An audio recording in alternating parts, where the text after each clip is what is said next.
Hello friend, তোমরা সবাই কেমন আছো? আশা করি সবাই ভালো আছো। আমি বানাচ্ছি ফ্রাইড রাইস। এই ফ্রাইড রাইসটা খুবই সহজ, একদম ঘরোয়া স্টেপ। আমি প্রথমে গাজর বিনস কেটে নিয়ে ঘি কড়াই থেকে দিয়ে ভালো করে গরম করে সবজিগুলো দিয়ে দিলাম। গাজর বিনস মটরশুঁটি দিয়ে কাজু কিশমিশ সব কিছু দিয়ে ভালো করে একটু ভাজা ভাজা করে নিচ্ছি। তারপরে রাইসটাকে আমি আগে বানিয়ে রেখেছিলাম, সেই রাইসটাকে দিয়ে দিলাম। দিয়ে এবার ভালো করে আমি একটু নাড়াচাড়া করে নুন মিষ্টি একটু গোলমরিচ দিয়ে দেবো, সামান্য একটু ভিনিগার দেবো যাতে রাইসটা একটু সফট হয়, নরম হয়। এইভাবে আমি ভালো করে একটু রাইসটাকে ভালো করে ভেজে নেব। দেখুন আমি কিভাবে নাড়াচাড়া করছি।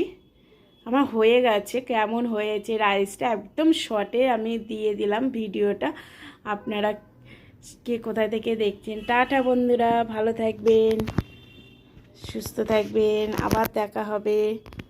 কেমন হয়েছে আমার ফ্রাইড রাইসটা আপনারা কমেন্ট করে জানান কেমন হয়েছে।